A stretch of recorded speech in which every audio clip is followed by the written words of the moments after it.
शिवपुर गांव एक छोटा सा पिछड़ा हुआ गांव था जहां सिर्फ एक ही किराना की दुकान थी और उस दुकान का मालिक था किशन, जिसे छोटे बड़े सब चाचा कहते थे। हालांकि किशन बहुत लालची था और वो बस हर समय एक्स्ट्रा पैसे कमाने की तरकीबें निकालता रहता था। चाचा, चाचा। अरे चाचा चाचा की माला क्या झप रहा है राजू, बोलना क्या चाहिए। चॉकलेट दे दो चाचा। ला पैसे दे, चॉकलेट देता हूँ। ये लो। 1 रुपया? 1 रुपया में कौन सी चॉकलेट आती है। अरे यार चाचा। तभी वहाँ बिरजू आ गया और हड़बड़ाते हुए बोलने लगा। अरे इसे छोड़ो चाचा, मुझे सामान दो। पैसे निकालो। खाते में लिख लो। यहाँ तेरा कोई खाता नहीं खुला है, समझा। अरे उधार दे दो ना। नाम बिरजू और हरकतें ढीठों वाली, चल भाग यहाँ से।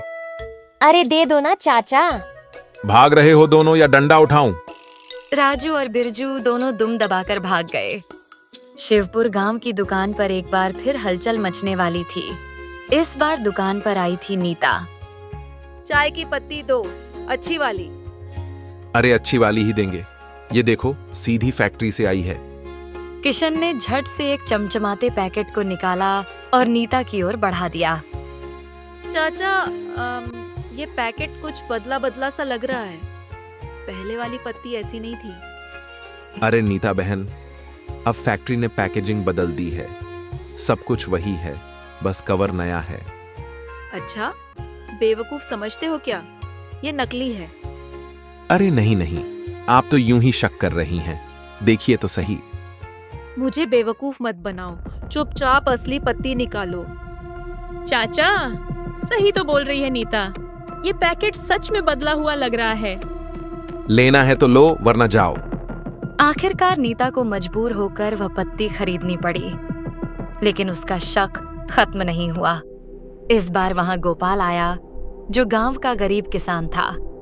चाचा, थोड़ा सामान चाहिए, लेकिन पैसे थोड़े कम हैं, तो देख लेना क्या हो सकता है। अरे गोपाल भाई, तुम्हारे लिए तो सब कुछ है, क्या चाहिए बताओ ना। बस 200 ग्राम चीनी और आधा किलो आटा दे दो। अरे ये देखो, ये हाई क्वालिटी चीनी और बढ़िया आटा है। अमीर लोग लेते हैं, तुम्हें भी वही दूंगा। लेकिन चाचा, मेरे पास इतने पैसे नहीं हैं। कोई बात नहीं, उधार ले लो, जब पैसे होंगे दे देना। गोपाल चुपचाप किशन से सामान लेकर चलने लगा। तभी किशन ने धीरे से कहा, सुन, अगर समय पर पैसे नहीं लौट आए तो 20% ब्याज लगेगा, समझ गया ना। ब्याज? वो तो।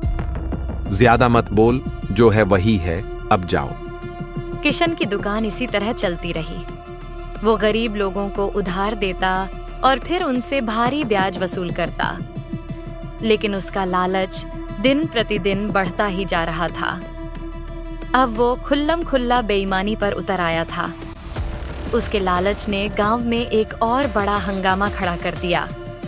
गोपाल ने किशन से जो उधार लिया था वो चुका नहीं पाया और ब्याज इतना बढ़ गया कि किशन की नजर गोपाल की जमीन पर पड़ गई। किशन चाचा, मेरी जमीन मत छीनो। मेरे पास इसके सिवा कुछ भी नहीं है। मेरी पूरी जिंदगी इस खेत पर निर्भर है। गोपाल, व्यापार में भावनाओं की जगह नहीं होती। जब पैसे नहीं दे सकता तो जमीन मेरी होगी।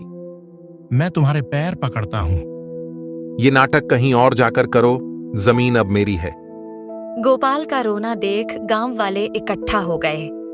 चाचा, ये गलत है। वो बेचारा गरीब आदमी है, उसकी जमीन मत छीनो। तुम सब मेरे काम में दखल मत दो, ये मेरा व्यापार है। जिसे जो कहना है कहता रहे, जमीन मेरी हो चुकी है। अभी भी समय है किशन, अपना ये लालच छोड़ दो, वरना बहुत पछताओगे। अरे हट! गोपाल सिर पकड़कर जमीन पर बैठ गया। उसकी आंखों से आंसू बहते रहे, लेकिन किशन को उसकी हालत से कोई फर्क नहीं पड़ा। उसी समय शहर से एक लड़का अमन गांव में आया। गांव में घूमते हुए उसकी नजर अदिति पर पड़ी। अदिति गांव की सबसे सुंदर और चंचल लड़की थी। आपका नाम क्या है? अदिति। और आप कौन? मेरा नाम अमन है, मैं शहर से आया हूँ। अच्छा, तो आप शहरी बाबू हैं? हाँ, लेकिन दिल तो गांव का है। धीरे धीरे अमन और अदिति के बीच बातचीत बढ़ने लगी। अमन को अदिति बहुत पसंद आने लगी।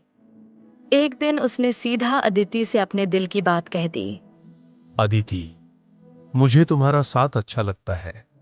क्या तुम मेरे साथ शादी करोगी? अगर मेरे माता पिता को मंजूरी हो तो मुझे कोई आपत्ति नहीं है। अमन ने तुरंत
वो अगले दिन अमन के घर पहुंचा।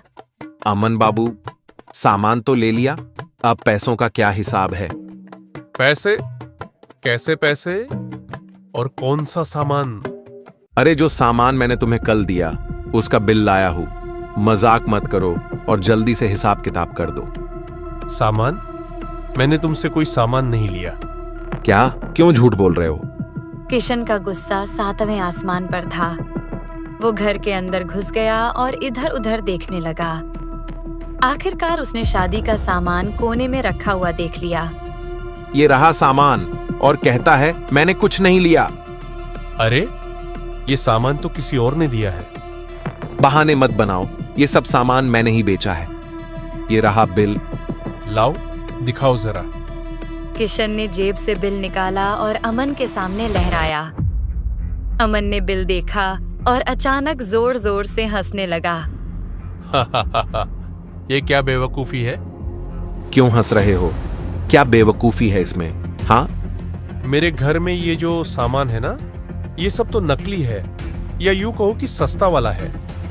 लेकिन बिल पर असली ब्रांड्स के नाम लिखे हैं। ब्रांडेड का सामान तो मेरे पास है ही नहीं। तुम ही बताओ, तुम्हारे पास इस नकली सामान का कोई बिल है? हाँ, दिखाओ मुझे। किशन सन्न रह गया।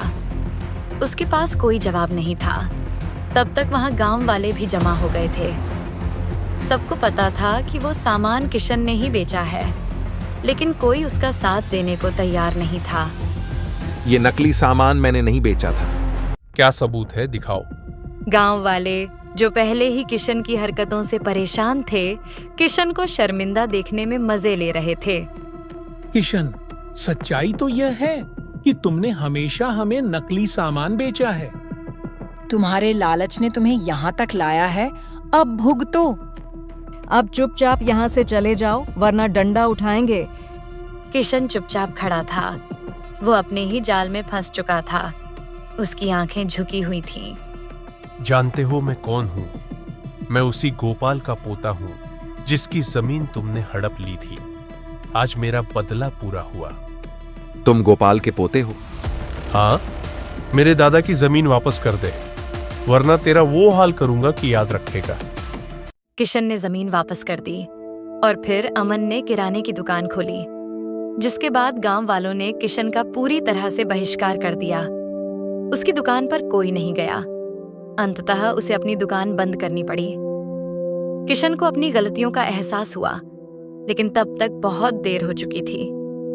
अमन ने अपने दादा का बदला ले लिया और गांव वालों ने किशन की सच्चाई जान ली थी।